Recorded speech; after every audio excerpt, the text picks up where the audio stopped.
There exists a threshold between the life you've been enduring and the life you were designed to inhabit. This boundary is not marked by circumstances or bank account balances, but by a specific frequency of energy pulsing at the very base of your spine. Right now, as you receive these words, that energy center is either radiating the vibration of security or broadcasting the signal of fear. Most people spend their entire existence in the second state, wondering why abundance seems to favor everyone except them. They hustle, they pray, they visualize, yet the gnawing sensation of not enough persists like a phantom that no amount of positive thinking can exorcise. What they don't understand is that prosperity isn't rejected at the level of thought or even emotion. It's blocked at the root, in the primal foundation where your body decides whether survival or thriving is your operating system. Ganesha, the ancient remover of obstacles, stands at the entrance of a portal you've walked past 1,000 times without seeing. This gateway glows crimson red, the exact frequency of your Muladhara chakra, the energetic wheel spinning at the base of your spine that determines your entire relationship with material reality. When this chakra is closed, constricted by generations of survival terror and scarcity programming, your nervous system interprets the physical world as a battlefield where resources are scarce and safety is a luxury reserved for others. Every financial decision you make, every opportunity you encounter, every risk you consider gets filtered through this fear-based operating system. You might consciously desire wealth, but your root chakra is screaming, danger, danger, danger, at frequencies your conscious mind cannot even hear. This is why affirmations feel hollow, why vision boards gather dust, why the gap between where you are and where you want to be feels like an ocean you'll never cross. The red portal Ganesha guards is not a metaphor for distant spiritual attainment. It represents the actual neurological, energetic, and cellular shift that occurs when your base chakra transforms from a fortress of fear into a foundation of unshakable security. Red, in its highest expression, is not the color of alarm, but of vitality, of blood carrying oxygen to every cell, of earth providing endless nourishment without question or condition. When you step through this crimson gateway, your body stops treating existence as an emergency. Your adrenal glands cease their constant flood of cortisol. Your digestive system, which shuts down under chronic financial stress, begins to metabolize not just food, but energetic nutrients from the quantum field. Your legs, connected directly to your root chakra, gain the strength to stand in your worthiness rather than collapse under the weight of imagined catastrophe.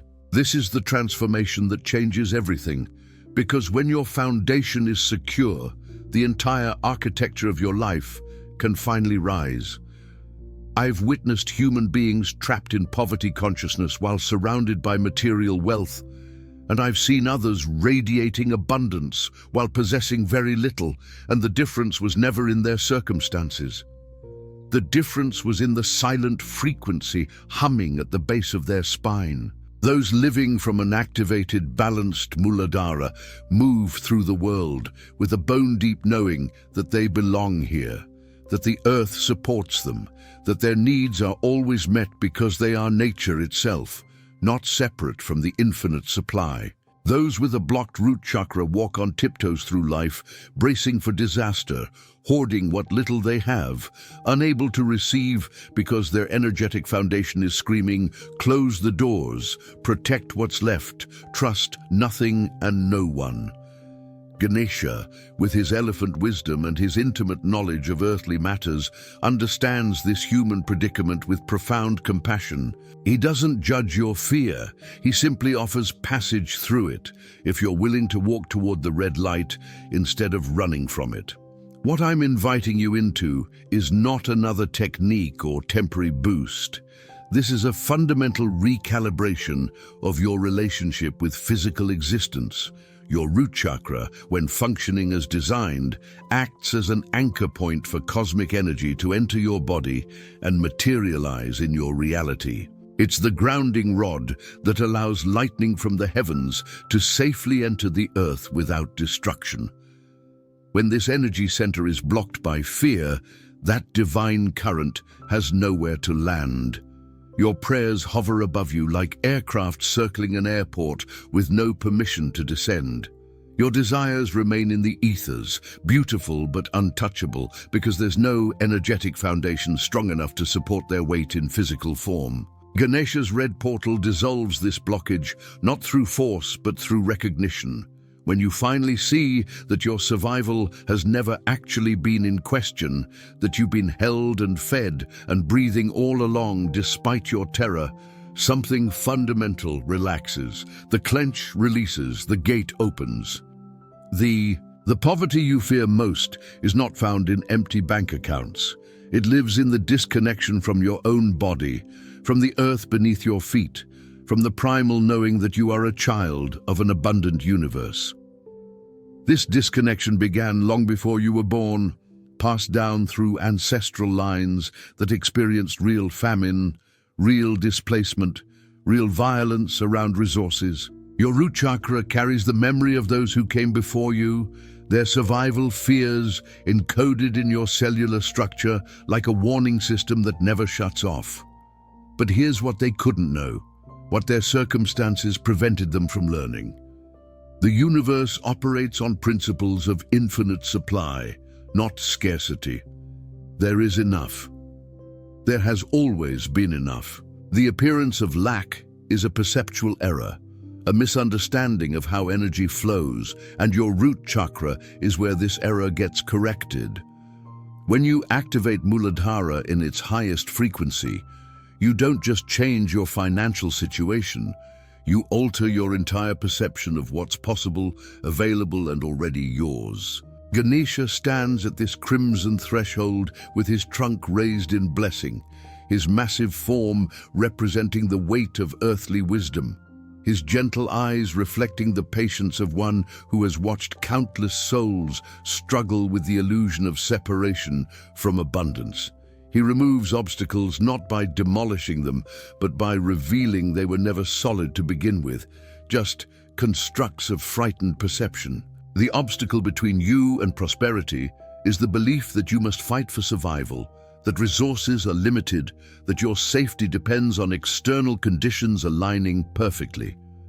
This belief lives in your root chakra like a stone blocking a river, and every financial struggle you experience is just water backing up behind that obstruction, creating pressure, creating chaos, creating the exact evidence your fear needs to justify its existence.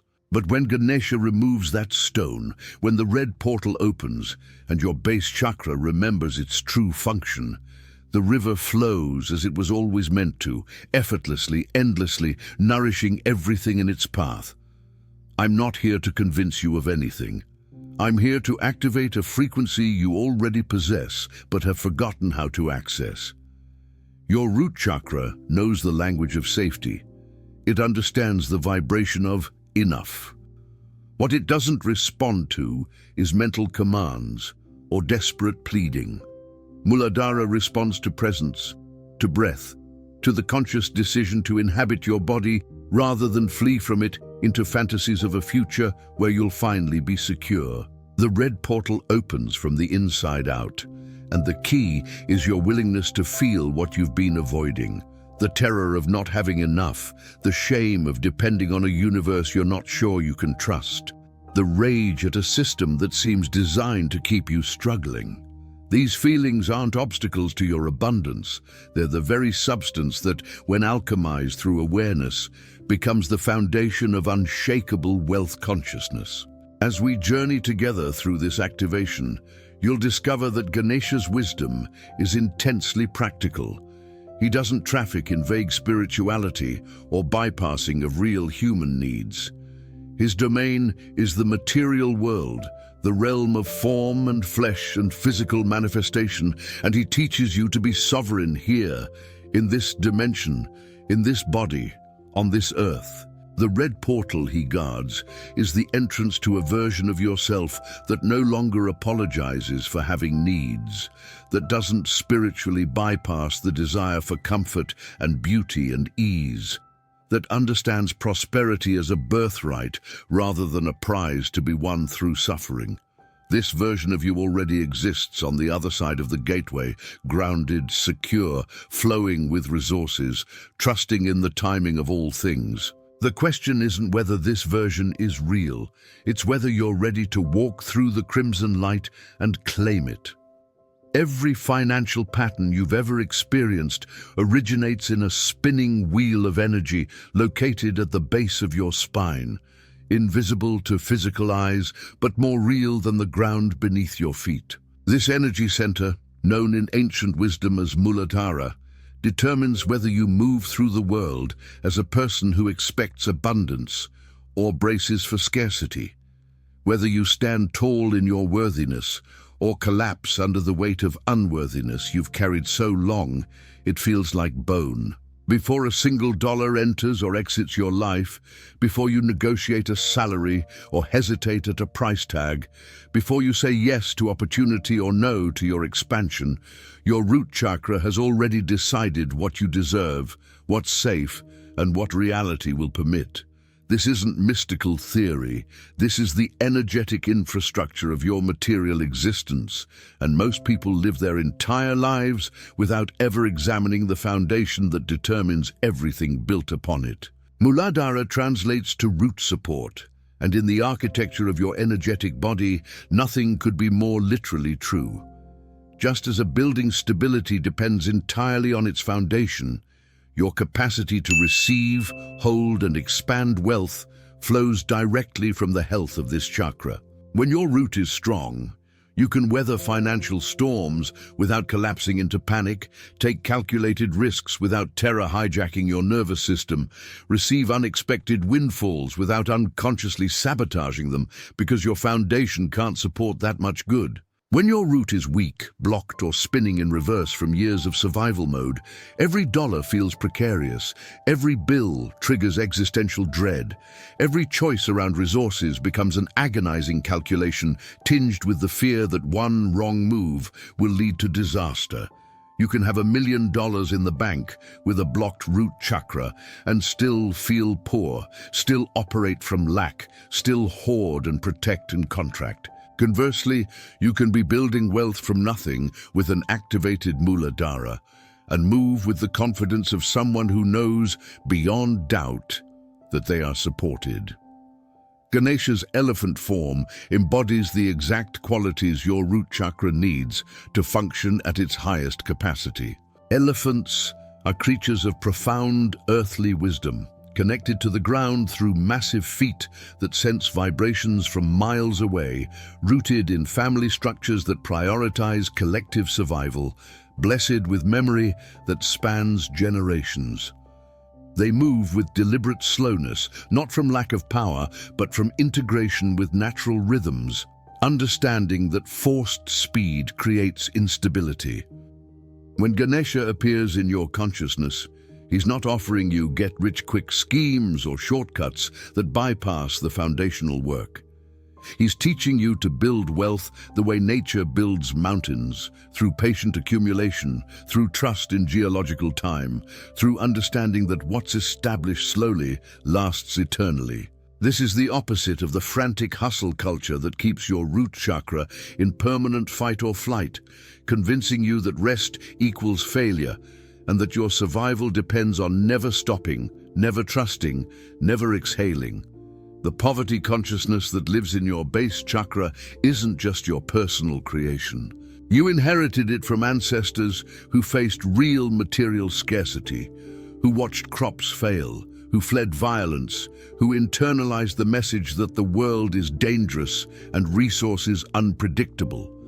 Their survival strategies, brilliant and necessary in their time, coded themselves into your genetic memory, into the very cells that form your root chakra. This is why you can have intellectual understanding of abundance principles while your body remains convinced that catastrophe lurks around every corner. Your nervous system is running software written during famines you never experienced, during economic collapses that happened before you were born, during traumas your great-great-grandparents endured and never healed.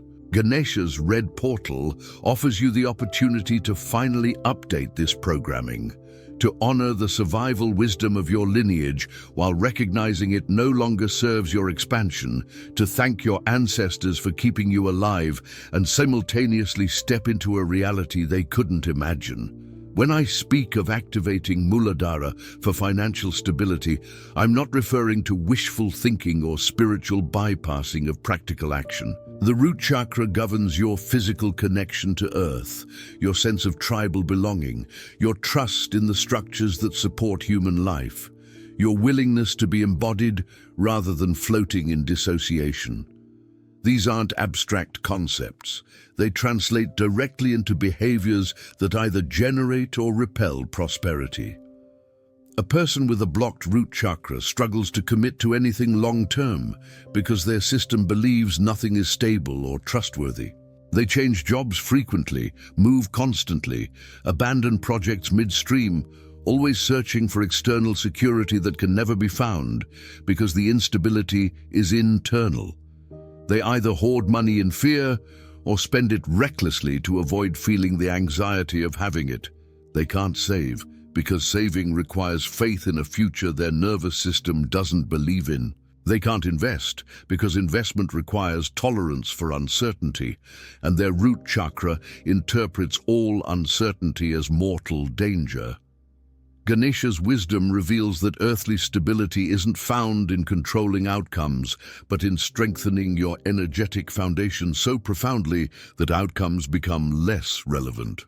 When your root chakra is balanced, you develop what elephants possess naturally, the ability to sense what's coming before it arrives, to move deliberately toward resources, to protect your young without paranoia, to remember where water flows even during drought. This translates into financial intuition that guides you toward opportunities before they're obvious, into patience that allows you to wait for right timing rather than forcing wrong situations, into confidence that doesn't require external validation because it's sourced from your connection to something vaster than market conditions or economic cycles. You stop asking, "Will I be okay?" and start knowing, "I am the source of my own security." This shift, subtle in language but seismic in frequency, changes what the universe can deliver to you because you've finally become energetically capable of receiving it. The red frequency of Muladhara pulses with the energy of primal life force, of blood carrying nutrients, of earth providing without question. When this chakra is closed, you experience the world as hostile, as withholding, as a place where you must fight for every scrap. Your perception creates a filter that only allows evidence of scarcity to penetrate your awareness, confirming your deepest fear: there isn't enough, and you aren't enough to ensure your survival. But red, in its activated state, represents vitality, courage, presence, and the raw power of being alive in physical form. When Ganesha invites you to step through his red portal, he's asking you to reclaim your birthright as a being of Earth, to remember that this planet has fed countless generations before you and will feed countless after. That abundance is the baseline reality, and scarcity the aberration created by disconnection and fear. Your root chakra, pulsing crimson with life force, becomes the antenna through which universal supply enters your personal reality, materializing as opportunities, connections, resources, and synchronicities that seem miraculous only because you forgot this is how the system actually operates when you're aligned with it. The deity who stands at the threshold of your transformation is no abstract concept dwelling in distant heavens. Ganesha exists as a precise energetic technology, a consciousness that interfaces directly with the densest layers of material reality, where your survival fears crystallize into financial patterns. His elephant head represents the merging of animal wisdom with divine intelligence, the recognition that spiritual awakening must include the body, The earth, the realm of form where money actually moves and needs actually get met. Too many seekers bypass the route in their rush toward crown chakra transcendence, wondering why their elevated consciousness never translates into elevated bank balances. Ganesha blocks that spiritual bypassing with his massive form, refusing you passage to higher realms until you've established dominion here, in the red zone, in the foundation where prosperity either takes root or withers before it can bloom. His role as remover of obstacles contains a paradox most people miss in their desperation for immediate relief. Ganesha doesn't remove obstacles by making your path easier.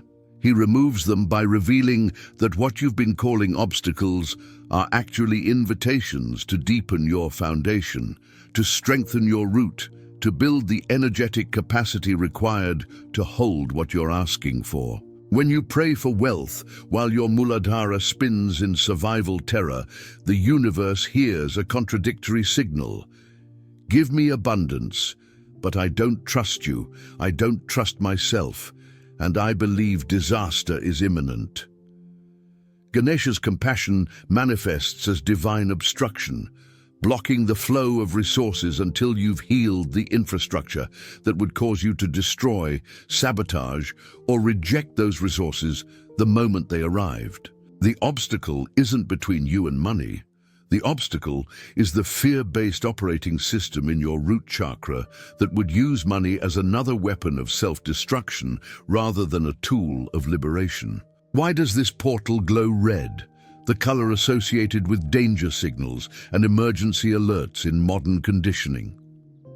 Because Ganesha understands that your nervous system has been programmed to interpret survival matters as emergencies, and he meets you in the frequency you're already broadcasting. Red is the color of your blood, the fluid that carries oxygen to every cell without your conscious intervention, that heals wounds you never think about, that maintains your physical existence through intelligence far beyond mental understanding.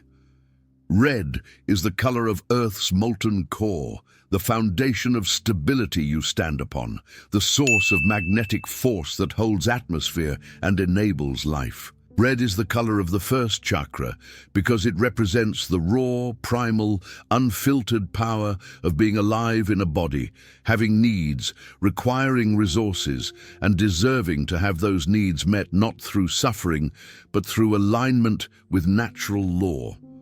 When you stop running from red, stop treating your survival needs as shameful or unspiritual, stop apologizing for requiring money to navigate physical reality, Ganesha's portal recognizes your readiness. The mechanics of this portal operate on principles of resonance and permission.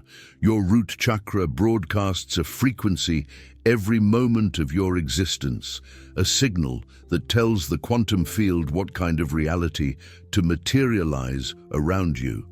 When that signal says, "I am unsafe, resources are scarce, I cannot trust, I must control or die," the field obediently creates circumstances that match that vibration, not as punishment, but as precise mirroring of your energetic state. The people who seem to effortlessly attract opportunities, who stumble into fortunate circumstances, who receive unexpected support, aren't lucky, they're resonant.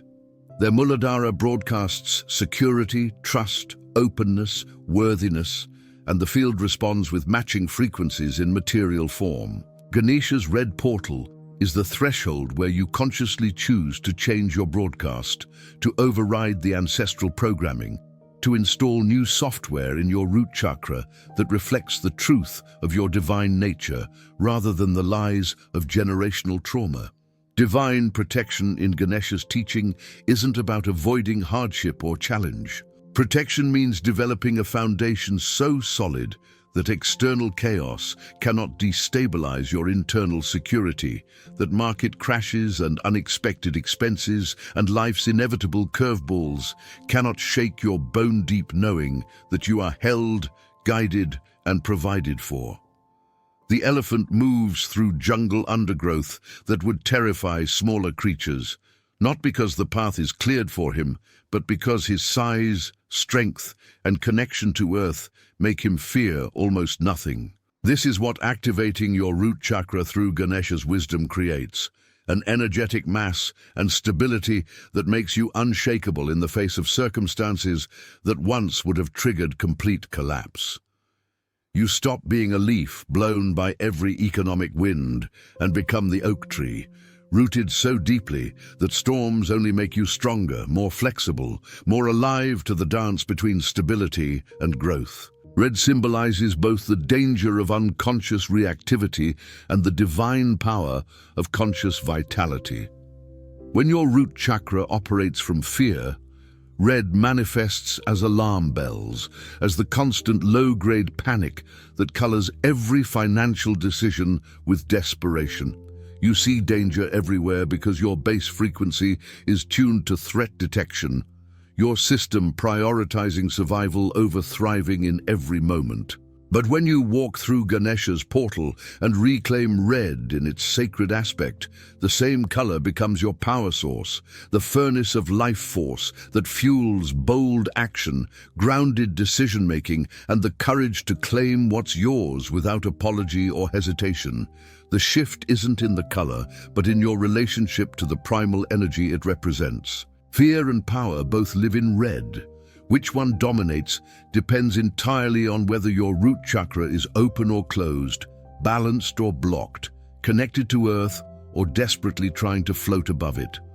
Ganesha's trunk, curved in blessing or raised in triumph depending on the depiction, represents the bridge between higher consciousness and earthly manifestation. Elephants use their trunks with remarkable precision, capable of lifting massive logs or delicately plucking a single blade of grass, demonstrating the range between power and gentleness that balanced Muladhara provides. When your root chakra functions optimally, you possess this same range: fierce protection of your boundaries and resources when necessary, tender reception of support and gifts when offered. You don't have to choose between being strong and being open, between protecting yourself and trusting the universe, between wise stewardship and generous flow. These polarities integrate in an activated first chakra, creating a foundation that's both stable and responsive, grounded and growing, secure and expanding. This is the architecture Ganesha teaches, the sacred geometry of prosperity that includes both accumulation and circulation, both roots growing down and branches reaching up. The portal itself represents the death of one identity and the birth of another.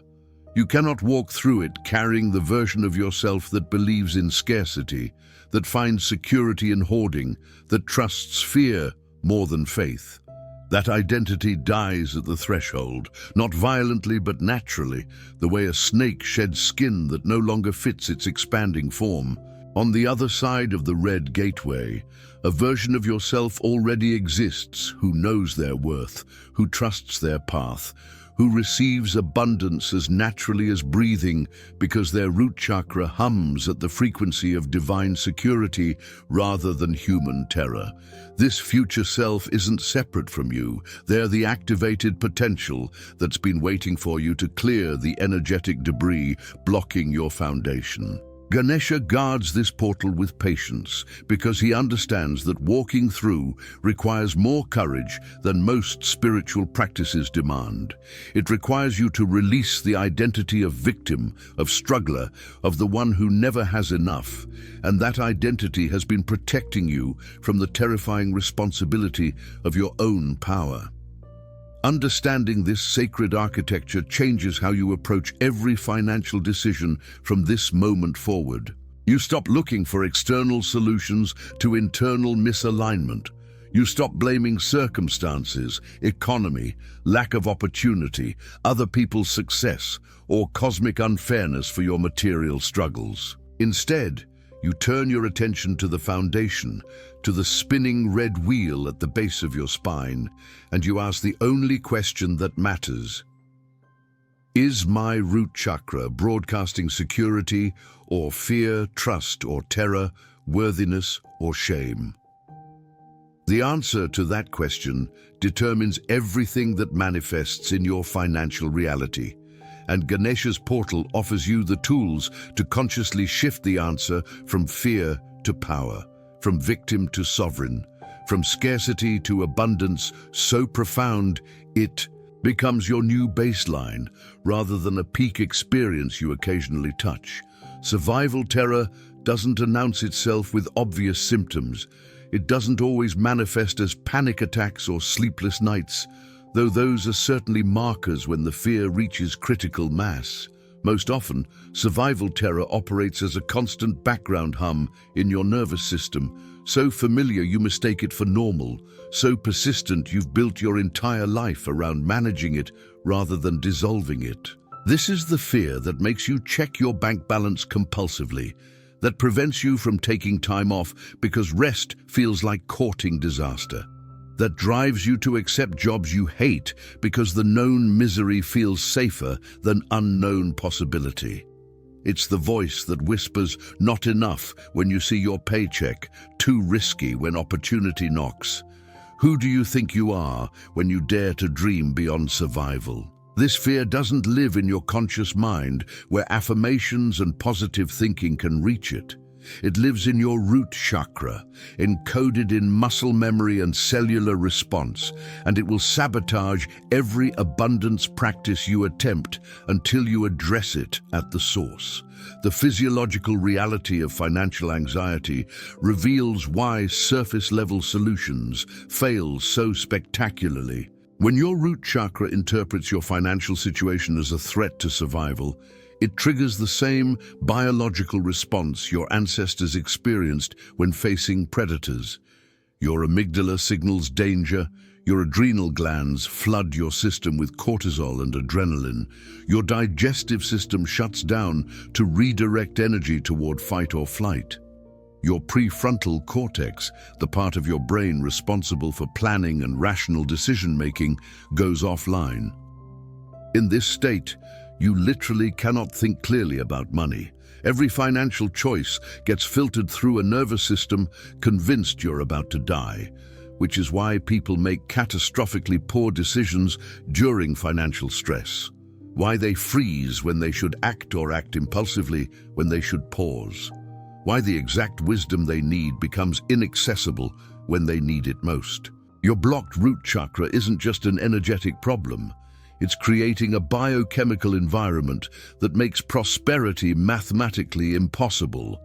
Ancestral poverty imprints add layers of complexity most people never consider when examining their money struggles. Your great-grandmother who lived through the Depression, your grandfather who fled war with nothing, your parents who fought about bills in hushed tones they thought you couldn't hear.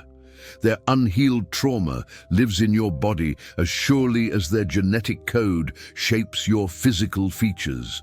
Epigenetic research confirms that traumatic experiences alter gene expression in ways that pass to subsequent generations. And nowhere is this more evident than in root chakra dysfunction. You carry survival fears you never directly experienced, financial anxiety that doesn't match your actual history, scarcity thinking that seems to arise from nowhere because it's actually arising from everywhere, from the collective wound of your lineage. Until you consciously choose to heal this generational pattern, you'll continue acting out their unprocessed fear, limiting your income to match their trauma, sabotaging opportunities they never had because your root chakra is still running their emergency protocols. Identifying survival terror in your energy field requires brutal honesty about the gap between your conscious desires and your unconscious programming. You might consciously want wealth while unconsciously associating money with corruption, danger, or loss of spiritual purity. You might consciously desire stability while unconsciously believing that struggle keeps you humble, or that ease makes you weak. Your root chakra holds these contradictions without judgment, simply executing the programs it's been given, even when those programs create suffering. The evidence of these conflicts appears in your behavior. You make money and immediately spend it, preventing accumulation. You receive opportunities and find reasons they won't work before fully exploring them. You set financial goals and unconsciously sabotage the actions required to reach them. You claim to want abundance while maintaining relationships with people who mock your ambitions or diminish your efforts. Each of these patterns points to a root chakra broadcasting mixed signals, simultaneously reaching for prosperity and pushing it away because some part of your system believes safety lies in staying small, poor, struggling, or familiar.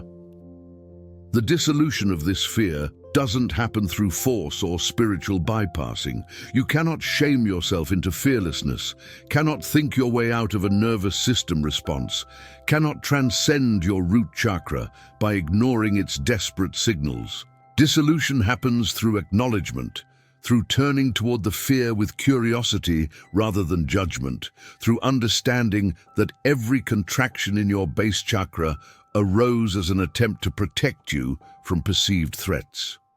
Your fear isn't the enemy. It's the guardian that never learned the war ended, the soldier still fighting battles that concluded generations ago. Ganesha's approach is to honor this guardian, to thank it for its vigilance, and then gently, firmly relieve it of duty. The red portal opens when you finally stop running from your fear of poverty, when you let yourself feel the full weight of, what if I end up homeless? What if I can't provide? What if I'm abandoned and alone? And you discover that feeling the fear doesn't destroy you. It liberates you from being controlled by it. Releasing survival terror from your root chakra creates space for something your system has been too constricted to hold. Trust. Not blind faith or naive optimism, but the grounded knowing that comes from directly experiencing your body's wisdom, from remembering the countless times you've been fed, housed, breathing, held by an intelligence that operates beyond your understanding. Trust develops when you review your history and recognize that despite every fear that convinced you disaster was imminent, you're still here, still alive, still being provided for in ways you couldn't have orchestrated or controlled. Your root chakra needs this evidence, this concrete demonstration that survival has never actually been in question, that the fear was protecting you from an imaginary threat while blinding you to actual support. When Muladhara receives this transmission, when it finally accepts that safety is your birthright rather than something you must earn through suffering, the foundation of your entire energetic system shifts from defense to reception, from contraction to expansion, from poverty consciousness to abundance awareness. The protocol for dissolving fear begins with somatic awareness, with learning to feel where terror lives in your body rather than intellectualizing it. Survival fear typically manifests in your legs as weakness or instability, in your pelvis as chronic tension, in your lower back as pain that no physical therapy fully resolves, in your digestive system as inflammation or elimination issues. These aren't random symptoms, they're your root chakra's cry for help. Its way of saying, I'm carrying too much fear to function properly, and I need your conscious attention to release it. When you bring breath and presence to these areas, when you acknowledge the fear without trying to fix or change it, something miraculous happens. The fear begins to move, to discharge, to complete the survival response it's been frozen in for years or decades. Your body knows how to release trauma when given permission and presence. It's been waiting for you to stop overriding its wisdom with mental strategies that only deepen the disconnect. Ganesha's elephant nature offers a powerful template for this healing process. Elephants process grief communally, returning to the bones of deceased family members, touching them gently with their trunks, standing in collective acknowledgement of loss. They don't rush the mourning, don't try to positive think their way past pain, don't shame each other for feeling deeply. This is the medicine your root chakra needs. Permission to grieve what you didn't receive, to feel the fear your ancestors couldn't process, to acknowledge the pain of financial struggle without immediately jumping to solutions or spiritual platitudes. The portal opens wider with each honest tear, each admission of, "I'm scared, I don't know how this will work out, I'm tired of pretending I'm not terrified," because truth is what clears blocked energy. Lies and performance and spiritual bypassing keep the fear locked in place. Raw honesty sets it free, creating space for the security you've been seeking in all the wrong places to finally take root where it belongs, in the foundation of your being.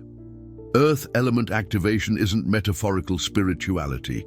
It's the practical physics of how energy transforms into matter, how consciousness materializes as circumstances, how the formless takes form.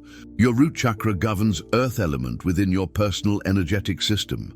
And when this element is weak, deficient, or completely disconnected, you float through life like a ghost, unable to land anything solid, unable to make your dreams stick in reality.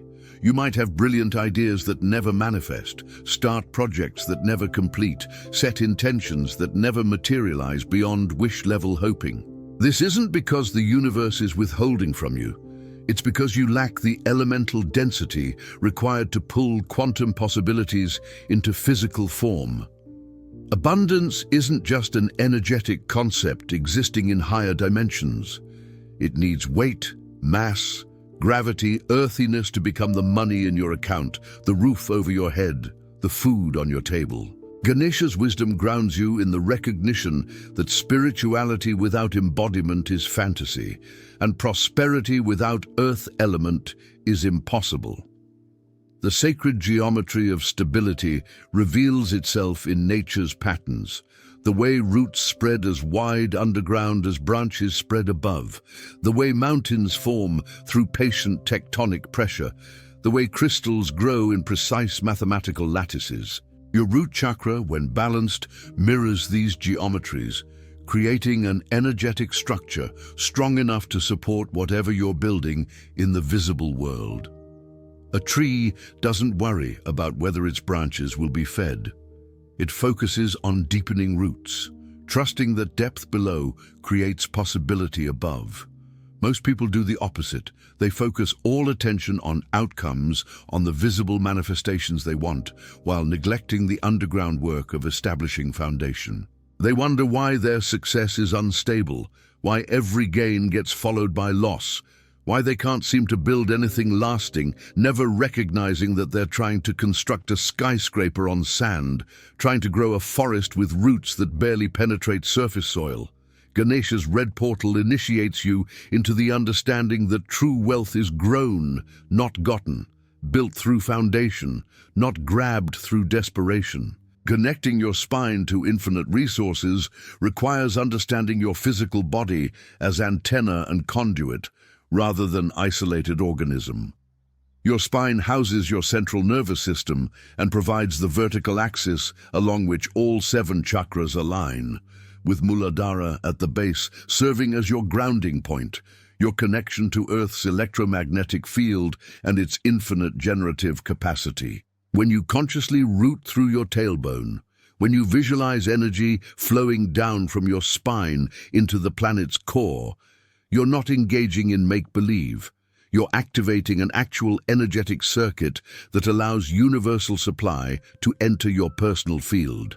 Every mystery school, every ancient wisdom tradition, every shamanic practice understands this principle. You must ground to receive, must connect with Earth to access heaven's abundance, must be willing to incarnate fully into physical form rather than escape into spiritual superiority. Your body isn't a prison or obstacle to enlightenment. It's the vehicle through which consciousness experiences creation. And your root chakra is the key that starts the engine. The magnetism of wealth operates through principles identical to physical magnetism, like attracts like, and the strength of attraction depends on the power of your field. When your root chakra spins with the frequency of security, sufficiency, and trust, it generates a magnetic pull on resources, opportunities, and connections that match that vibration.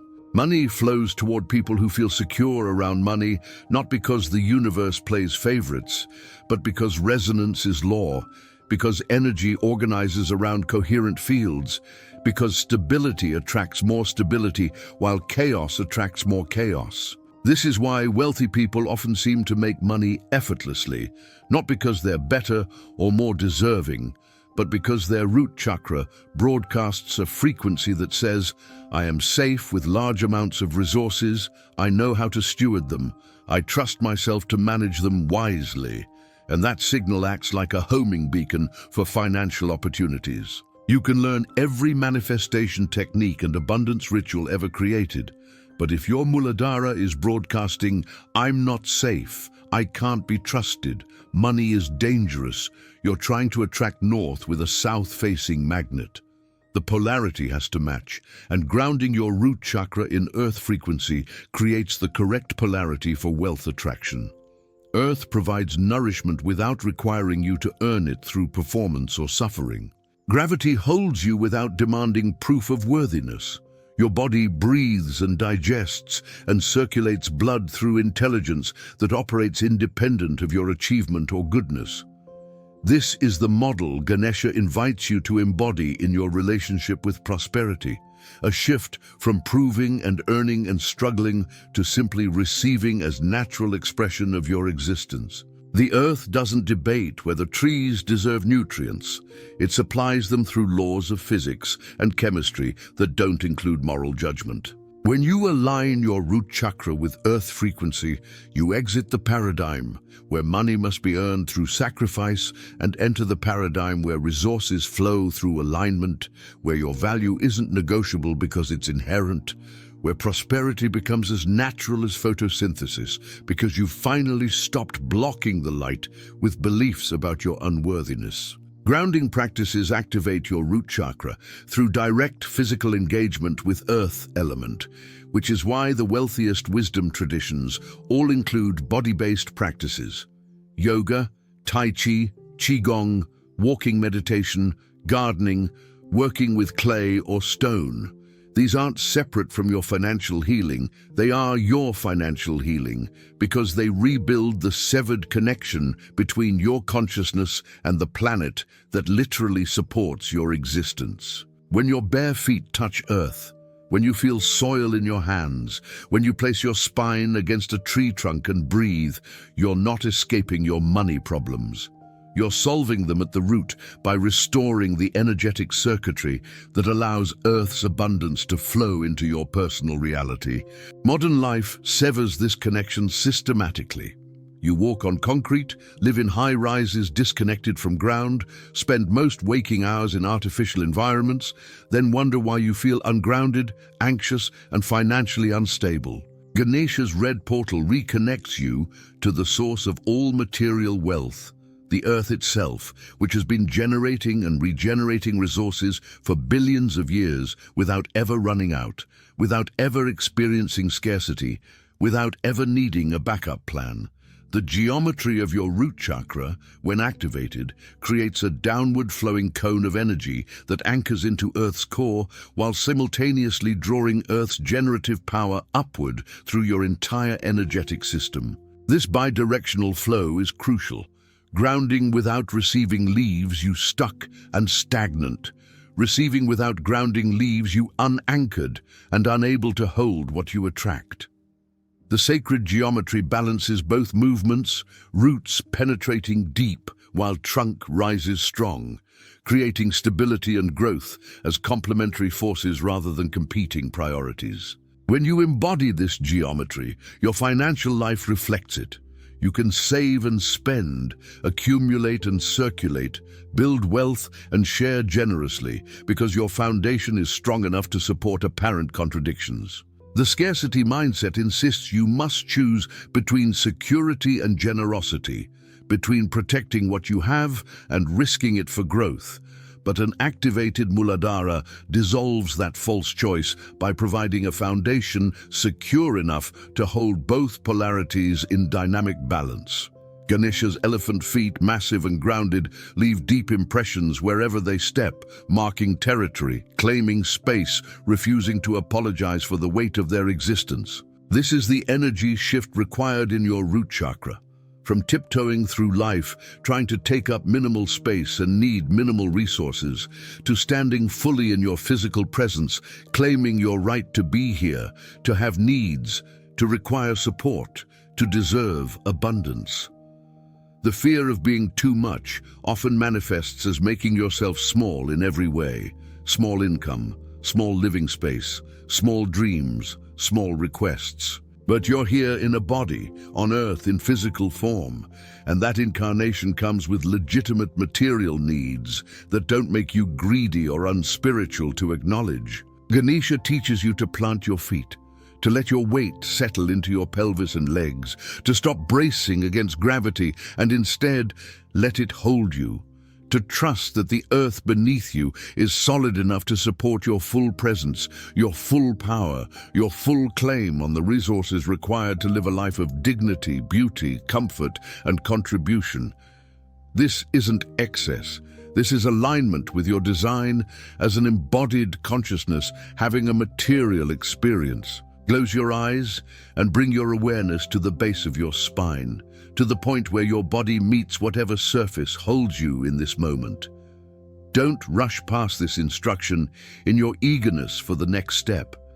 The power of what we're doing together lives entirely in your willingness to actually inhabit your body, rather than skim its surface with distracted attention. Feel the pressure where you're sitting or standing, the weight of your pelvis against earth, the pull of gravity that has held you every moment of your existence without ever asking for gratitude or recognition. This is your first taste of unconditional support, the ground beneath you that doesn't require you to be anything other than what you are, that holds failure and success with equal steadiness, that has caught you every time you've fallen and will catch you every time you fall again. Let yourself really feel this. Let the recognition that you are being held penetrate deeper than thought, into cellular memory, into the part of you that has been bracing for disaster since before you could speak. Now visualize a small flame at your root chakra, crimson red, pulsing with the rhythm of your heartbeat. This isn't imagination. This is directed attention revealing what has always been there. The pilot light of your life force that has never extinguished despite every storm, every loss, every moment you thought you couldn't continue. See this flame clearly, deep red like arterial blood, like roses at peak bloom, like the color of sunset that signals both ending and beginning. As you focus on it, notice if the flame is small and flickering, struggling for oxygen, or if it burns steady and strong. Whatever you observe is perfect, is exactly the information your root chakra is offering you about its current state. A weak flame doesn't mean you're broken. It means you've been operating in survival mode so long, your life force energy has been rationed to minimum levels, keeping you alive, but not letting you thrive. Today, through Ganesha's grace, we change that. Begin to breathe into the base of your spine, sending each inhale directly to the red flame like wind feeding fire. Watch it grow with each breath, expanding from the size of a candle flame to a campfire, then to a bonfire, until your entire pelvic bowl glows with crimson light. This light is warm but not burning, intense but not destructive, powerful but not overwhelming. It's the warmth of coming home after being cold for too long, of finally feeling safe after years of vigilance, of your nervous system receiving the signal that survival mode can finally cease because you've arrived at a frequency where thriving is not only possible, but inevitable. As the red flame grows, feel its heat beginning to dissolve the ice of fear, the crystallized terror that has been stored in your hips, your lower back, your legs. The melting might bring tears, might bring memories, might bring the urge to move or sound or shake. Let it. This is trauma completing, fear discharging, your body finally finishing the survival response it's been frozen in. Ganesha appears now at the edge of your awareness, his elephant form solid and reassuring, his energy emanating the same deep red as the flame in your root. He doesn't speak in words, but communicates through presence, through the unshakable knowing that radiates from beings who have mastered material existence without losing connection to divine consciousness. He places his trunk gently on your root chakra, and where he touches, the red flame intensifies, burning brighter and hotter, incinerating every doubt about your worthiness, every belief that you must struggle for survival, every pattern inherited from ancestors who had no choice but to fear scarcity. Feel the old programs turning to ash. I'm not enough becomes smoke and dissipates. There's never enough burns away. I can't be trusted with abundance disintegrates. What remains after this burning is the truth that has always existed beneath the lies. You are a child of an abundant universe, coded for prosperity, designed to thrive, and every cell in your body knows this, even if your mind has forgotten. The red flame now extends downward from your root chakra, like roots of fire penetrating earth, growing deeper with each breath, reaching through soil and stone and mineral deposits, through underground rivers and ancient bedrock, all the way to the planet's molten core, where Earth's own red flame burns in perpetual creation. Your personal flame connects with this planetary fire, and you feel the circuit complete, energy flowing down from your spine into the earth, drawing up Earth's generative power into your body in an endless loop of giving and receiving, grounding and drawing, anchoring and ascending. This is the state your root chakra was designed to exist in, not closed and defended, but open and connected. Not isolated and terrified, but integrated into the infinite supply of a living planet that has never stopped providing for the life it hosts. Stay with this connection, let it deepen, let your breathing synchronize with Earth's breathing until you can't tell where your body ends and the planet begins. Now visualize the red flame beginning to rise up your spine like liquid fire, carrying Earth's abundance with it, warming every vertebra, relaxing every muscle that has been clenched in fear, illuminating every dark place where scarcity thinking has hidden. As it rises, it doesn't leave your root chakra cold. The base remains burning bright, the foundation secure. But the flame expands to include more of you, to activate the fullness of your energetic system while remaining rooted in Earth frequency. This is the movement from surviving to thriving, from operating on fumes to being fueled by the infinite, from questioning whether you deserve to be here to knowing you are here by divine design, and your presence is not only permitted, but essential. Feel your body becoming a conduit, a channel, a bridge between Earth's material abundance and heaven's creative power, and recognize that in this role as bridge you cannot lack for anything because you are the path through which supply flows. Ganesha now gestures toward a portal directly in front of you, a threshold pulsing with the same crimson light that fills your spine.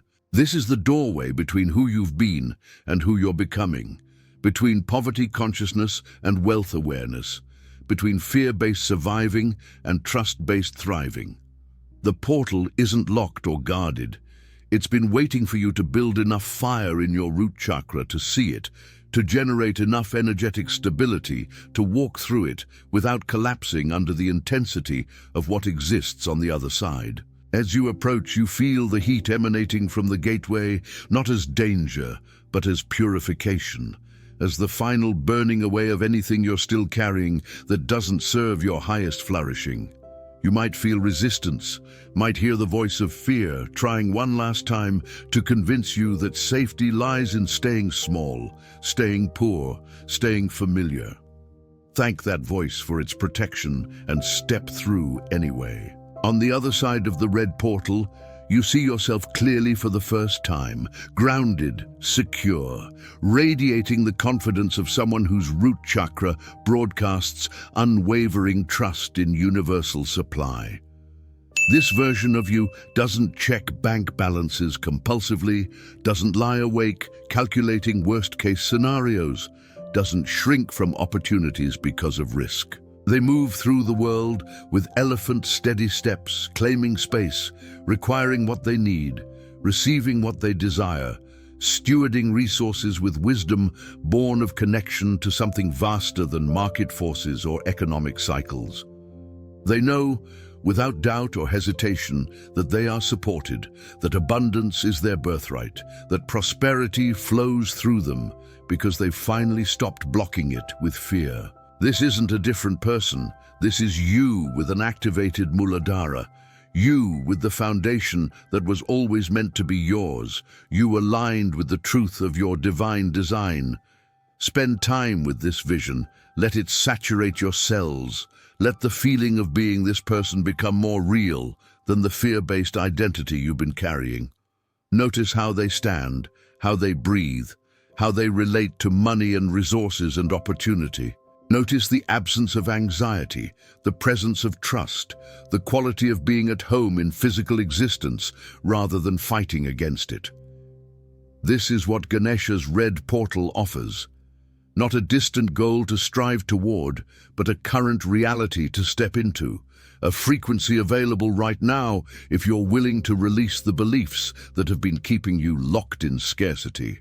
When you're ready, bring this vision back with you. Let it merge with your present moment awareness, understanding that the portal isn't a one-time crossing, but a threshold you can return to whenever you notice fear trying to reclaim dominance in your root chakra. Open your eyes slowly, feeling the red flame still glowing at the base of your spine, still connected to Earth's core, still burning away fear and igniting trust. This isn't the end of the meditation, but the beginning of a new way of being, where every breath reinforces your grounding, every moment offers opportunity to choose security over terror, abundance over scarcity.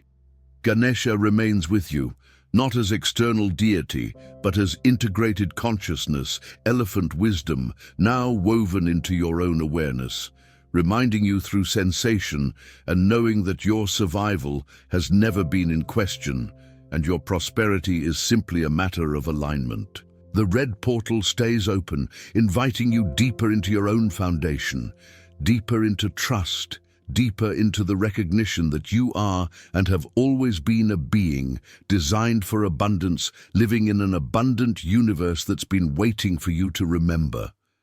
Your root chakra doesn't speak English or any human language. It doesn't respond to affirmations repeated with gritted teeth or vision boards examined with desperate longing.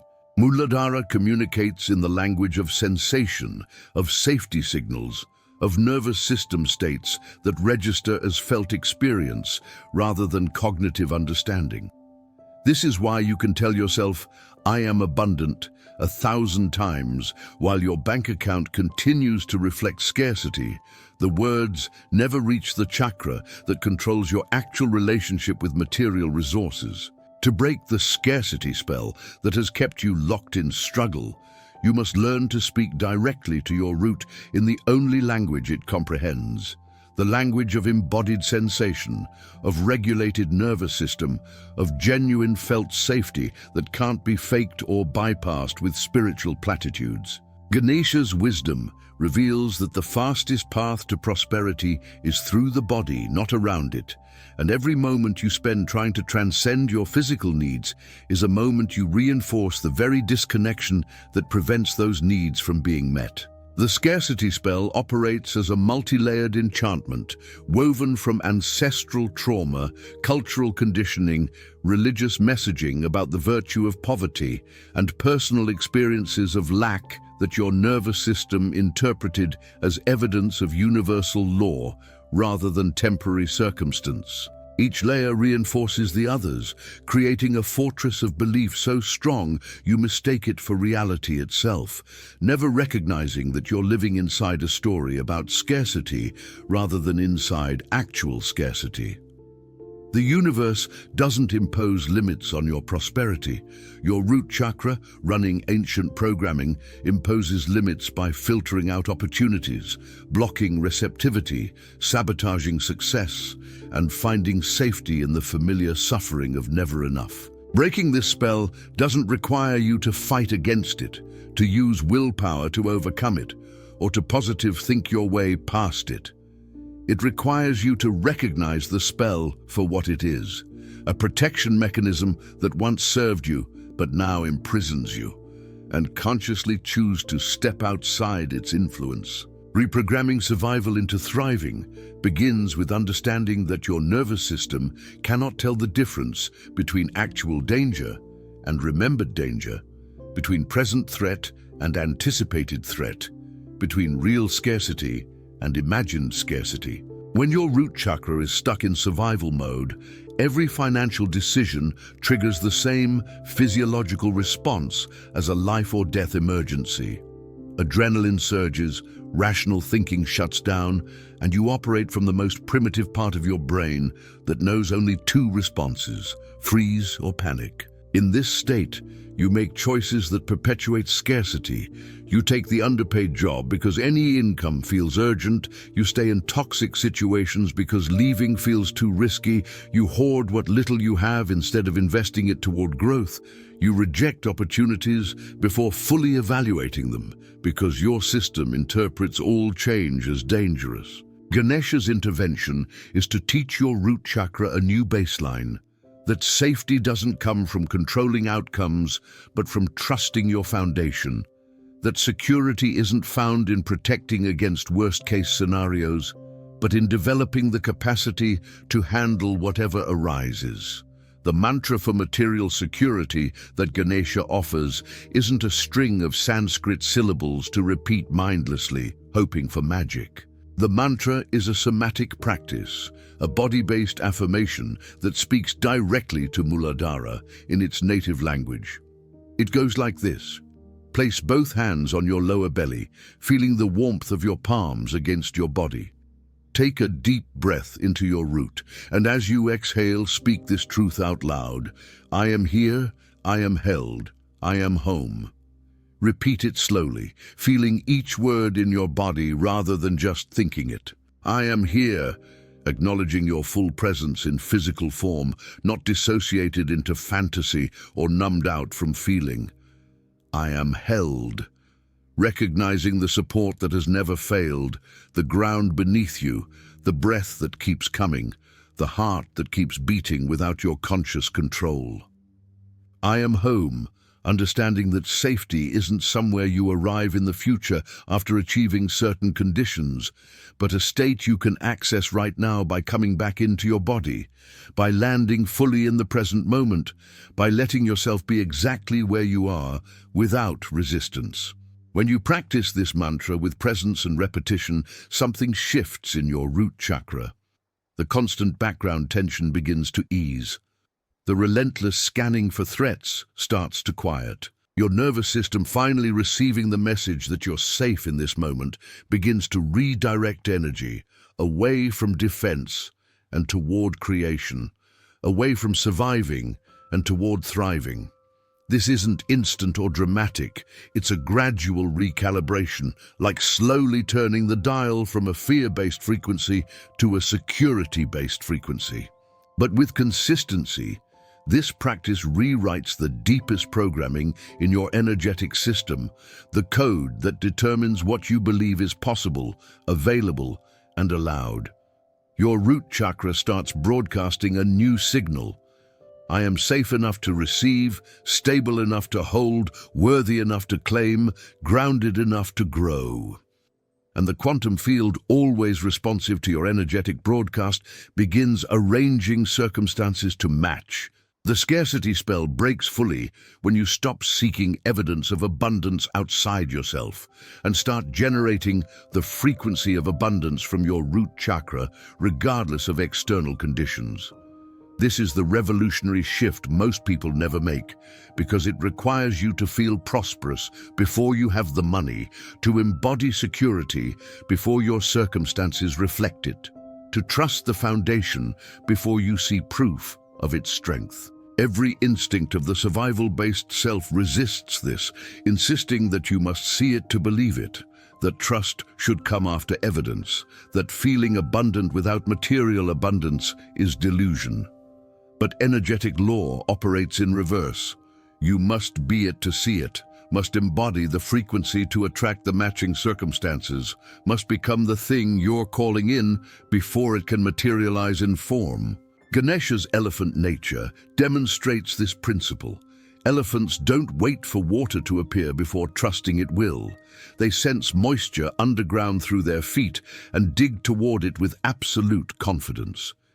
Your root chakra, when activated, develops this same capacity to sense abundance beneath the surface of apparent lack and move toward it with unwavering knowing. Breaking the spell also requires you to identify and dissolve the unconscious vows of poverty you've been honoring without awareness.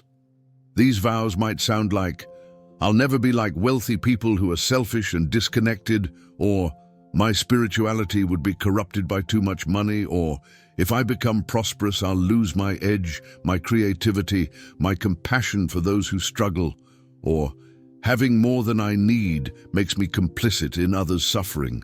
These beliefs, often formed in childhood or absorbed from religious teaching, create energetic contracts that prevent abundance from flowing into your life, even when you consciously desire it. Your root chakra, loyally executing these unconscious agreements, ensures you never accumulate wealth that would violate your hidden vows. To break free, you must bring these vows into conscious awareness, examine them honestly, recognize them as false choices based on limited either-or thinking, and formally release yourself from their binding power. Speak it out loud. "I release any and all vows, contracts, or agreements that limit my prosperity. I reclaim my right to abundance without sacrificing my integrity, compassion, or connection to what matters most." The Ganesha's role as remover of obstacles includes removing the obstacle of your own resistance to your flourishing. The elephant doesn't push obstacles aside through brute force alone. He uses trunk and tusk together, combining strength with sensitivity, power with precision. This is how you must approach the scarcity spell, not through aggressive willpower that creates more tension, but through the combination of firm intention and gentle curiosity. Where did this belief come from? Who taught me that struggle equals virtue? What am I afraid will happen if I allow myself to prosper? The answers to these questions reveal the roots of the spell, and conscious awareness begins to dissolve what unconscious acceptance has been maintaining. Every time you notice yourself speaking scarcity language, "I can't afford it," "That's too expensive," "Money doesn't grow on trees," "I'm broke," you have a choice point. Continue running the old program or interrupt it with a new response. Even a simple shift to "I'm choosing not to spend money on that right now," or "I'm prioritizing other financial goals," removes the identity of victim and restores your power as conscious decision maker. The final layer of breaking the scarcity spell involves forgiving yourself for every financial mistake, every poor decision, every time you chose fear over faith or acted from desperation rather than wisdom.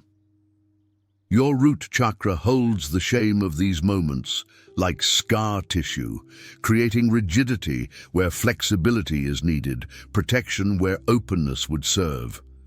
Shame keeps you bound to the past, to the identity of someone who fails around money, who can't be trusted, who will always struggle.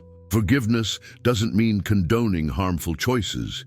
It means releasing the energetic weight of self-judgment so you can move forward unburdened. Place your hands on your root chakra and speak directly to it. "I forgive you for being afraid. I forgive you for making choices from survival mode. I forgive you for every contraction, every rejection of abundance, every moment you chose small because big felt terrifying. I honor the protection you were trying to provide, and I release you from that old job. Your new role is to be the foundation of my prosperity, and I trust you to hold that responsibility." This conversation with your own body, with your own energy, with the consciousness of your root chakra, creates the shift from enemy to ally, from obstacle to support, from the thing sabotaging your success to the thing empowering it. Daily practice separates those who experience temporary inspiration from those who achieve permanent transformation. Your root chakra doesn't shift because you had a powerful meditation once, or read the right book, or received a moment of clarity.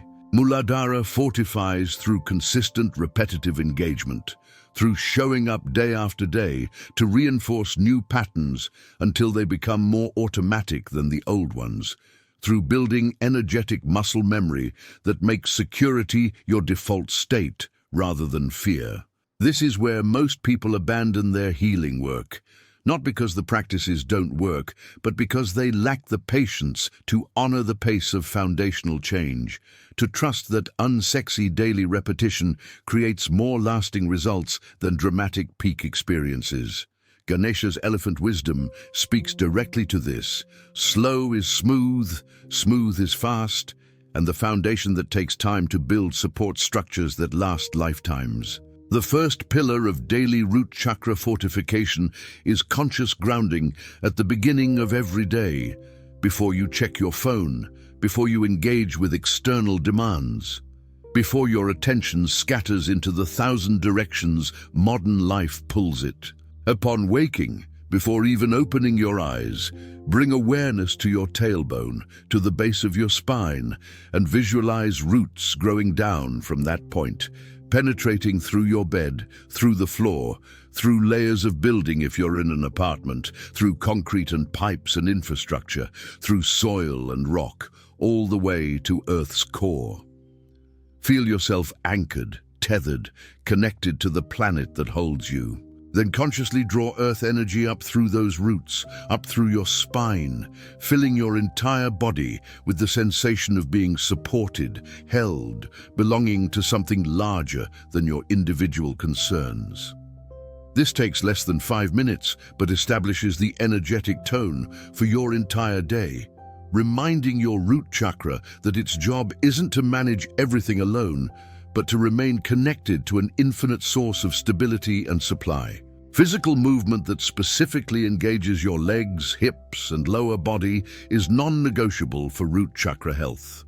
Your Muladhara is located in the same area as your physical foundation, the base of your pelvis, your sitting bones, your connection to earth through legs and feet.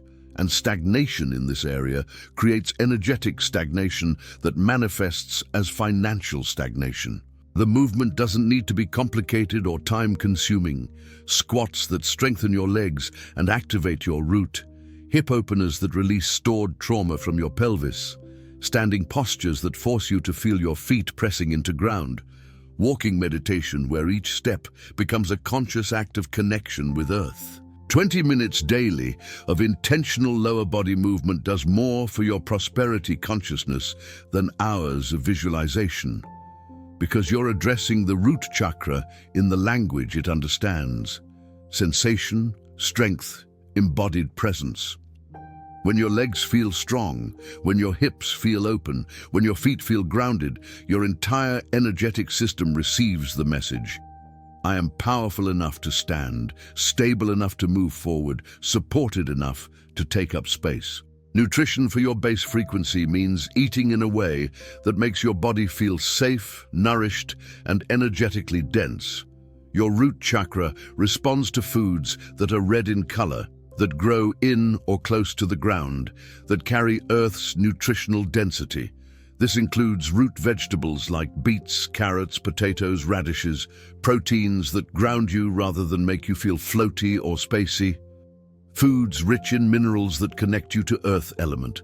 But beyond specific foods, the practice is about bringing presence and gratitude to the act of eating itself, recognizing that every meal is a demonstration of the universe, providing for your physical needs, that you are being fed by systems you didn't create and can't fully control, that this simple reality of available nourishment directly contradicts the scarcity story your fear has been telling.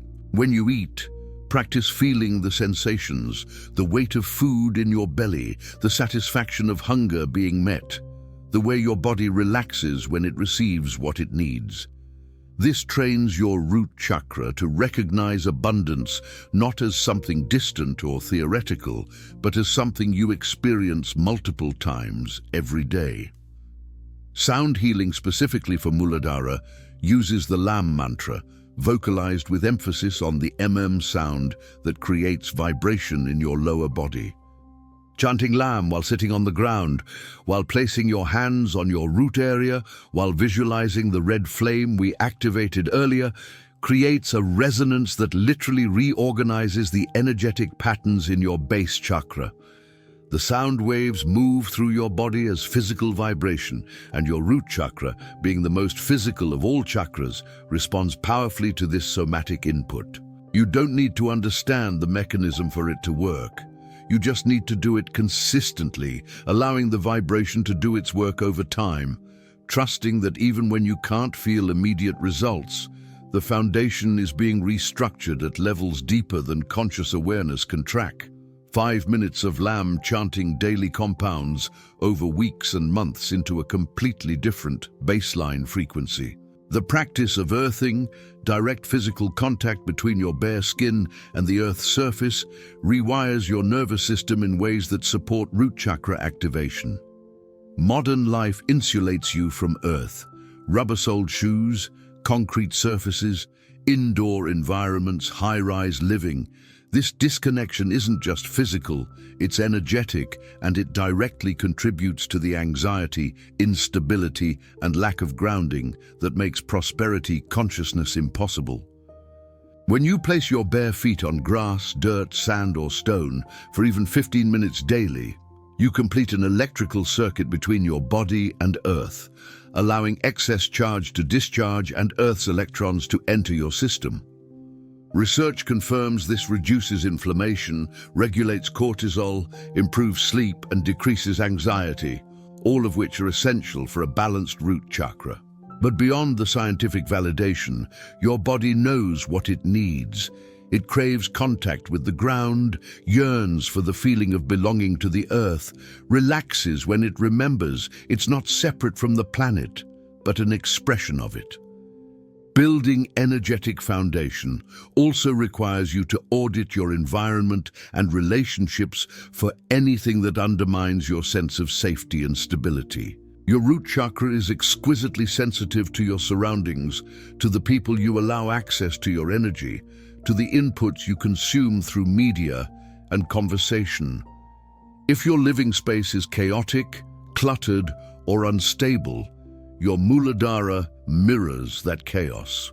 If you surround yourself with people who mock your financial goals, who normalize scarcity, who find identity in struggle, your root chakra adjusts its frequency to match the collective field. If you consume content that emphasizes disaster, collapse, and apocalyptic thinking, your base chakra receives that as instruction about what to prepare for.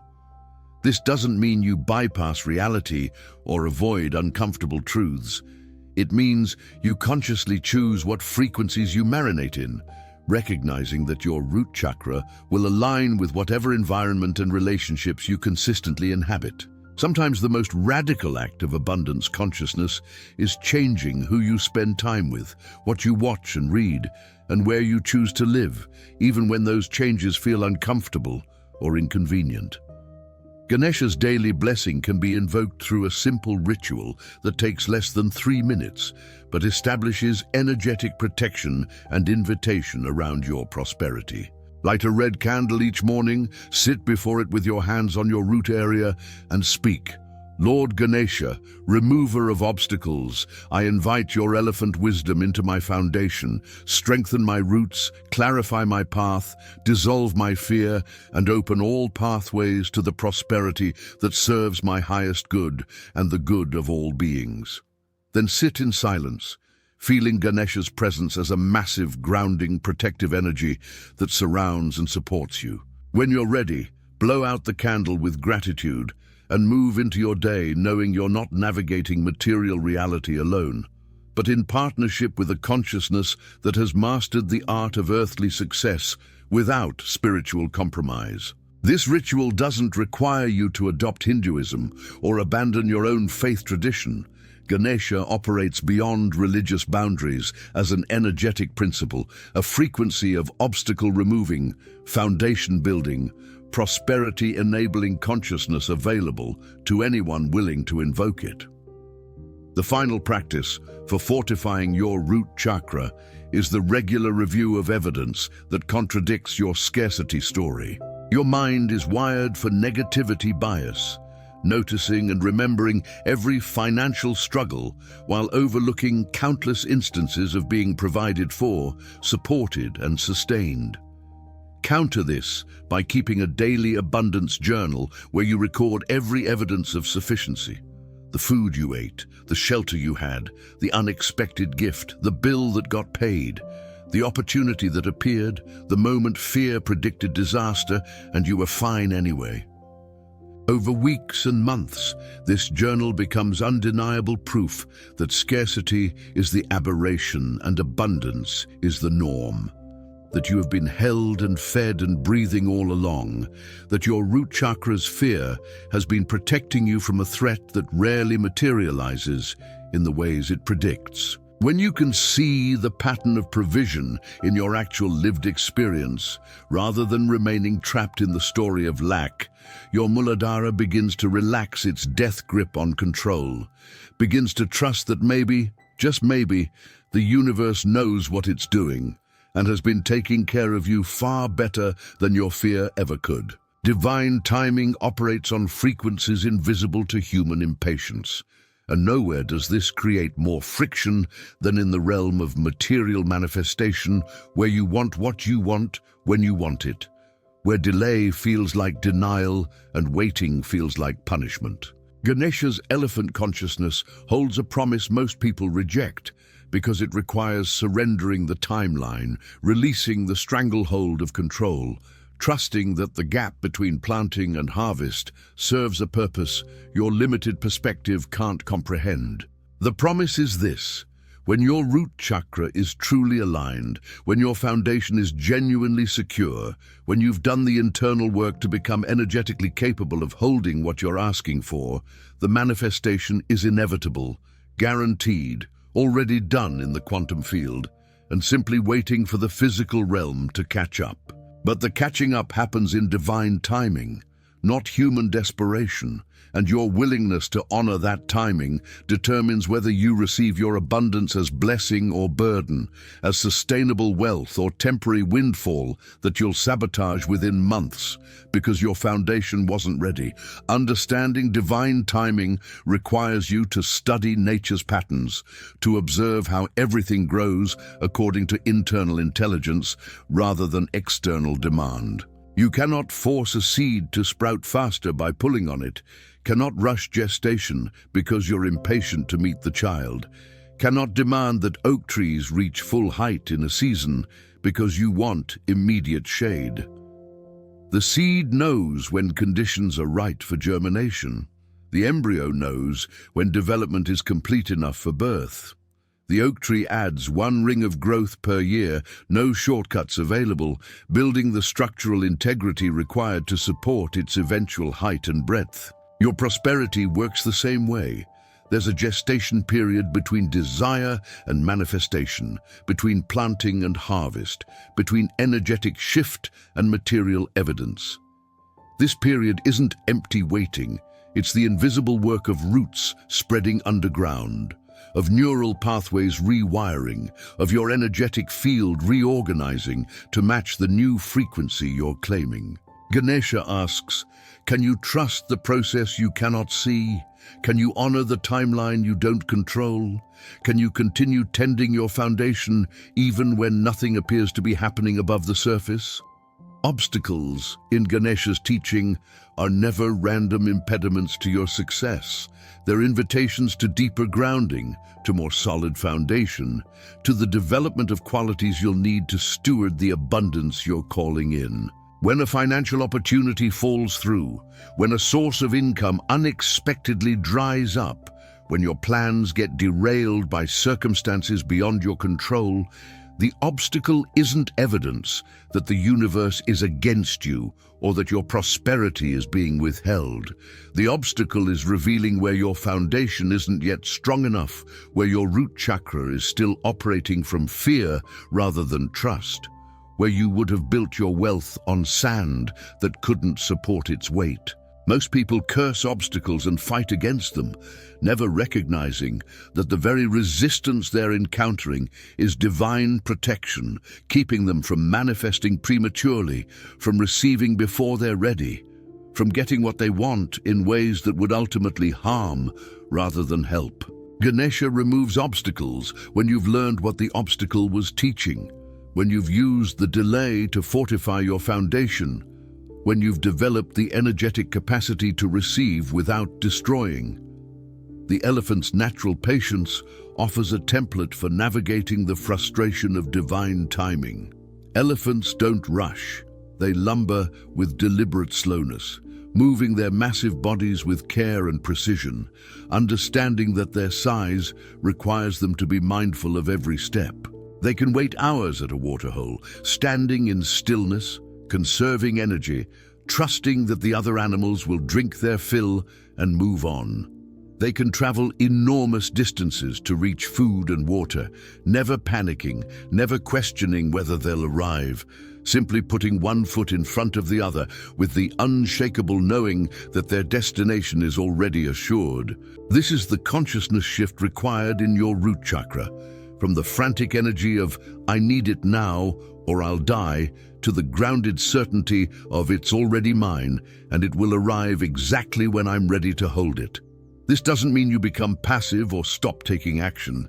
It means your action arises from trust rather than terror, from presence rather than desperation, from alignment with timing rather than resistance to it.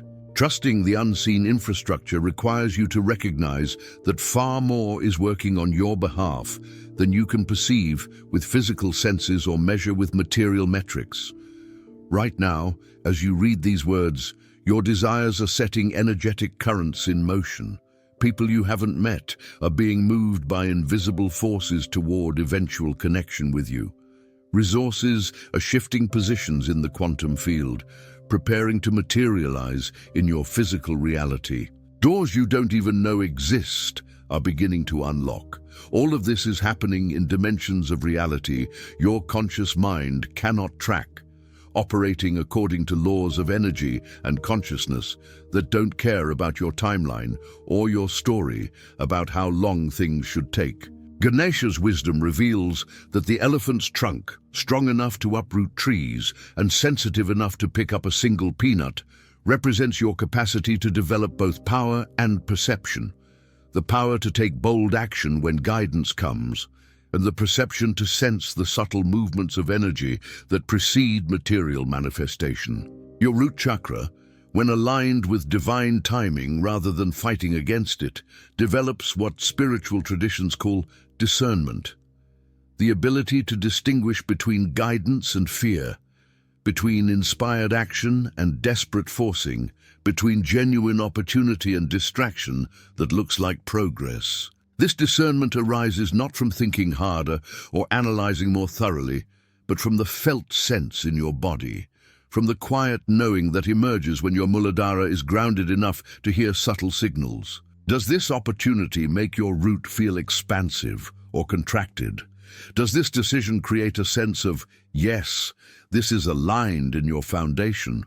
Or does it trigger the familiar anxiety of trying to force outcomes?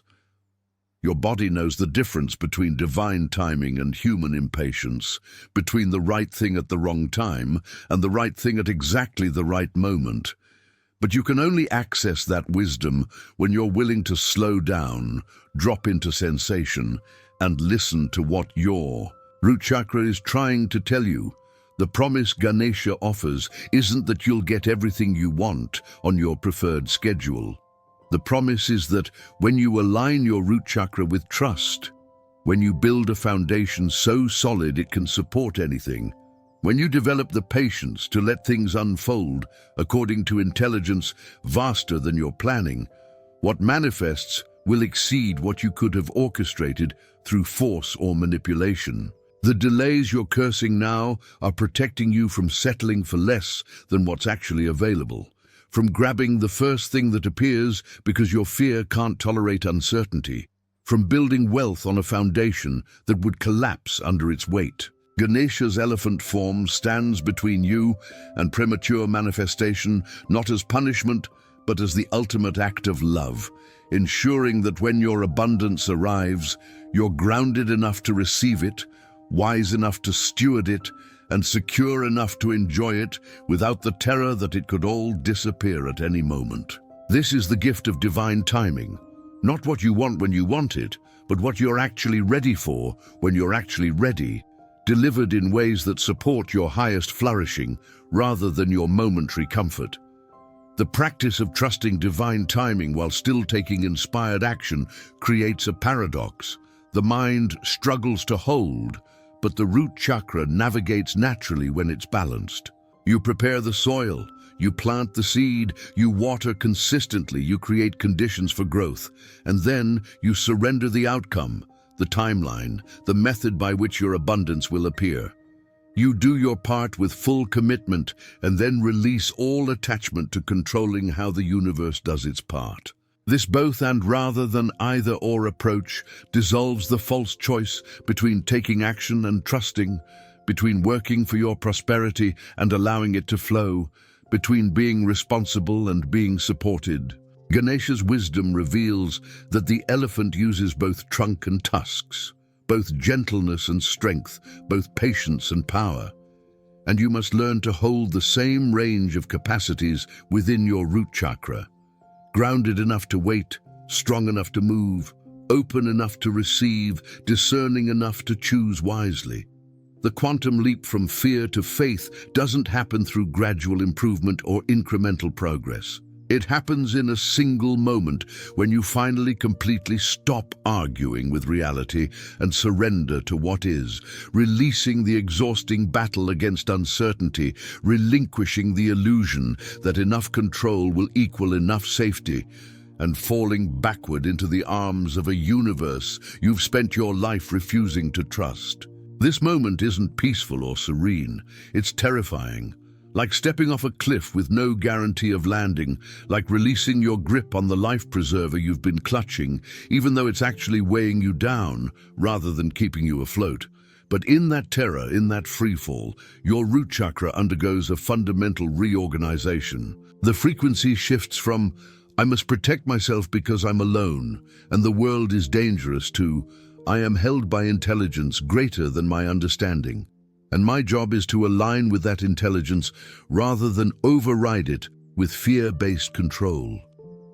This shift, once it occurs, cannot be reversed. You can never go back to believing that your survival depends solely on your management, that resources are truly scarce, that you're navigating material reality without support. Establishing yourself as energetically wealthy has nothing to do with your bank balance and everything to do with the frequency your root chakra broadcasts into the quantum field. Energetic wealth is the unshakable internal knowing that you are valuable, that your needs matter, that you deserve to be here taking up space and requiring resources, that abundance is your birthright rather than something you must earn through suffering or proof of worthiness. When you embody this frequency, when it becomes the baseline hum of your Muladhara rather than a peak state you occasionally access during meditation, everything in your external reality begins to reorganize around it. Opportunities appear that match your new energetic signature. People who resonate with sovereignty rather than struggle enter your life. Resources flow toward you with less effort because you've stopped blocking them with unworthiness, stopped rejecting them with fear, stopped sabotaging them with beliefs that you can't be trusted or don't deserve good things. This isn't magic or manifestation gimmickry. This is the predictable result of energy organizing around coherent fields, of you finally becoming a match for the abundance that's been circling your life, waiting for permission to land. The permanent shift in your base frequency happens when you stop performing abundance and start being it. When you cease trying to convince yourself you're worthy and simply rest in the recognition that worth isn't negotiable or conditional. Your root chakra knows the difference between genuine security and performance of security, between authentic trust and spiritual bypassing of legitimate concerns, between real sovereignty and affirmations spoken over a foundation still crumbling from fear.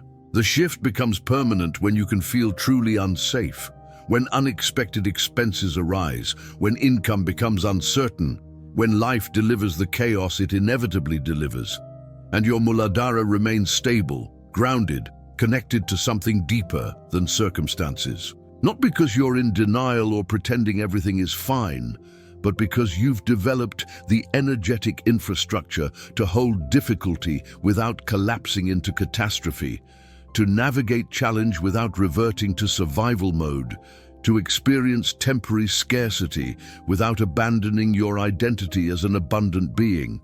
Ganesha's role in this quantum leap is to show you that sovereignty and humility aren't opposites, but complementary frequencies that must both exist in a balanced root chakra. Sovereignty is claiming your power, your worth, your right to abundance without apology or permission-seeking. Humility is recognizing that you didn't create yourself, don't control outcomes, and are part of an interconnected web where your flourishing is tied to collective flourishing.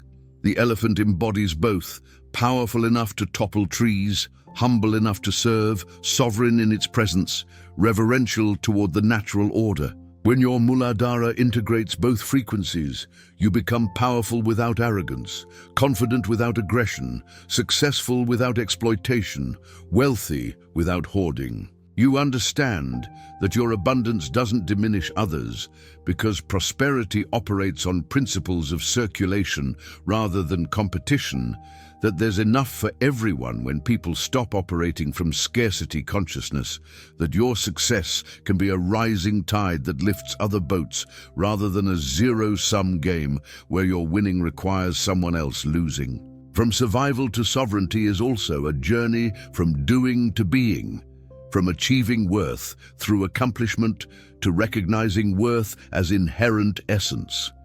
The survival-based self believes it must constantly prove its value, must earn its right to resources through productivity, performance, and perfection.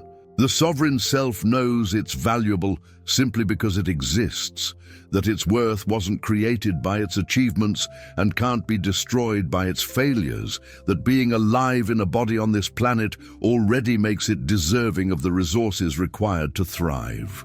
This shift doesn't make you lazy or complacent. It makes you effective in entirely new ways because your action arises from overflow rather than depletion, from inspiration rather than desperation, from the joy of expression rather than the terror of not being enough. When you work from sovereignty, you create value that actually serves rather than forcing products and services into existence because you need income and don't know another way to survive. The base frequency of your root chakra determines whether you experience the world as abundant or scarce. But here's what most people miss. You get to choose the frequency. Not through thought alone, not through positive thinking divorced from feeling, but through the consistent practice of returning to your foundation, to your body, to the present moment where, right now, in this breath, you are safe enough, you have enough. You are enough. Every time you notice yourself spiraling into financial fear, you have a choice point. Continue the spiral or drop into your root. Feel your feet on the ground.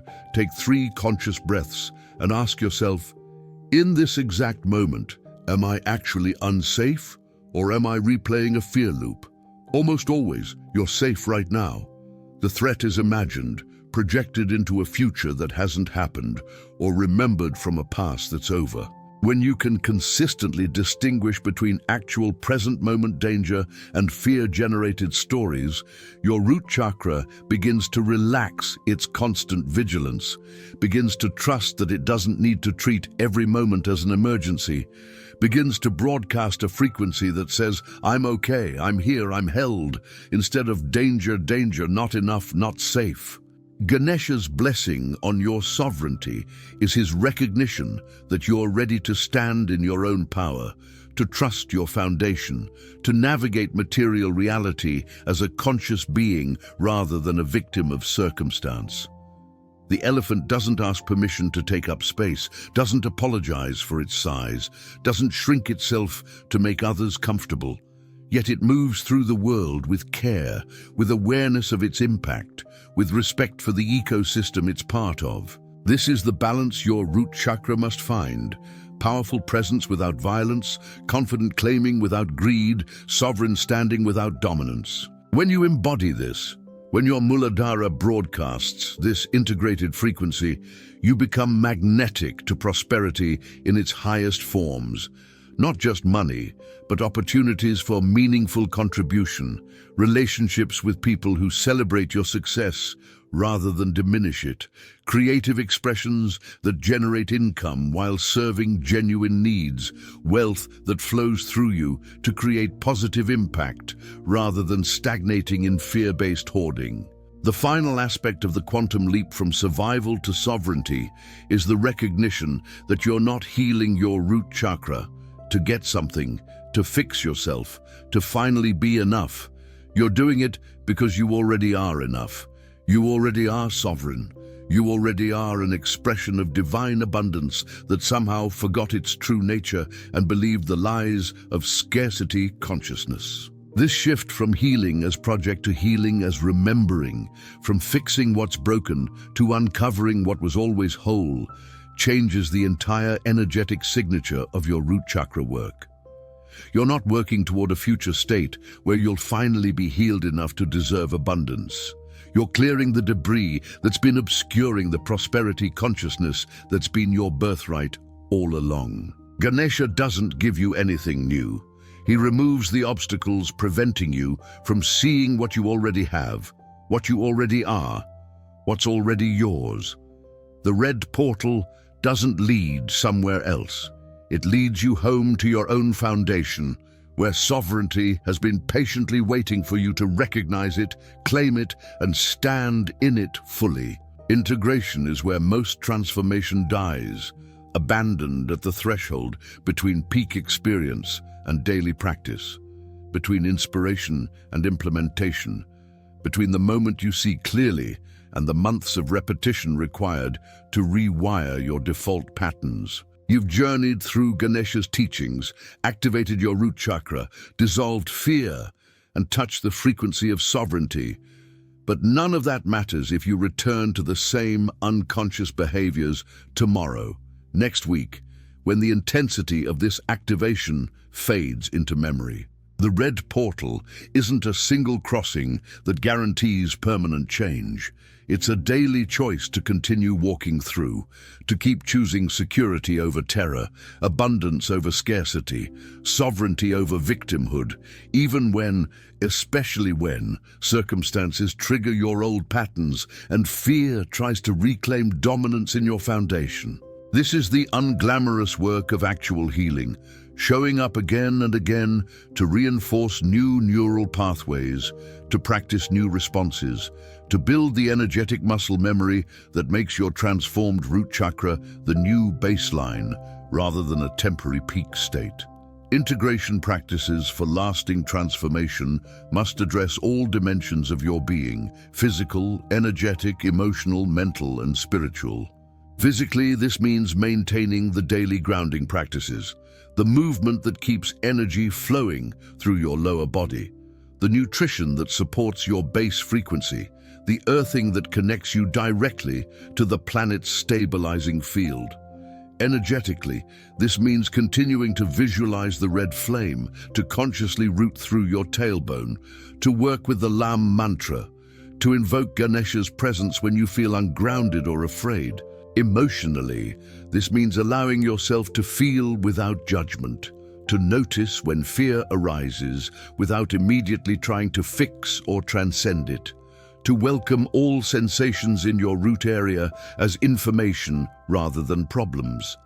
Mentally, this means catching scarcity language and consciously replacing it with sovereignty language, questioning limiting beliefs when they surface, choosing thoughts that support your new frequency rather than reinforce old patterns. Spiritually, this means trusting the process, even when you can't see results, maintaining faith in divine timing, understanding your abundance journey as part of your soul's evolution rather than just a material goal.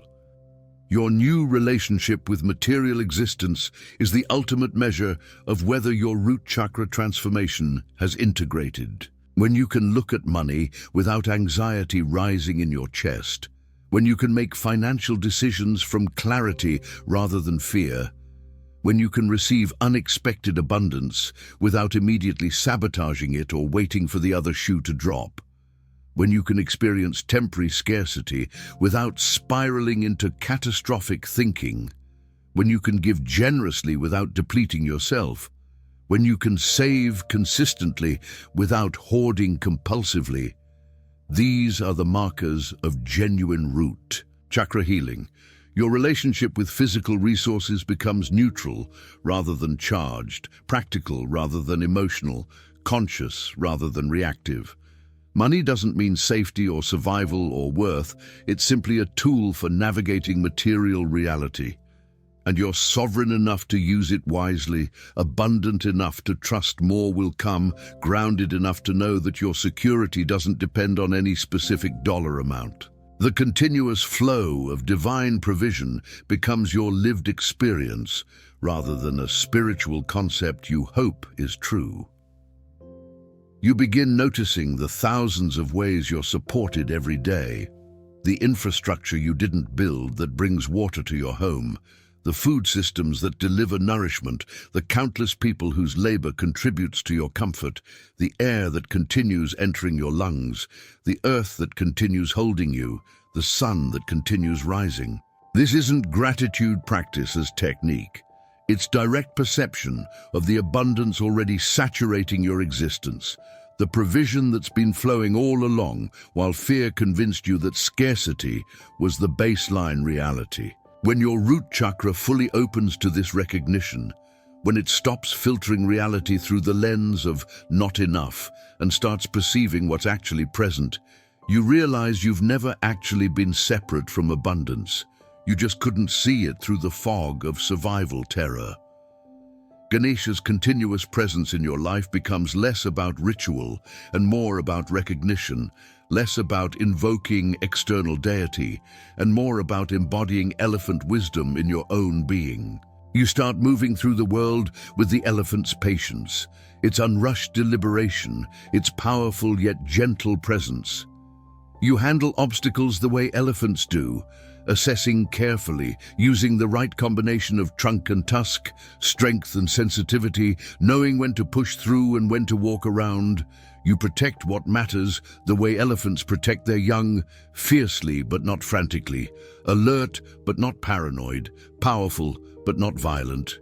You remember the way elephants remember, honoring your past without being imprisoned by it, learning from experience without letting trauma write your future, carrying ancestral wisdom while releasing ancestral fear.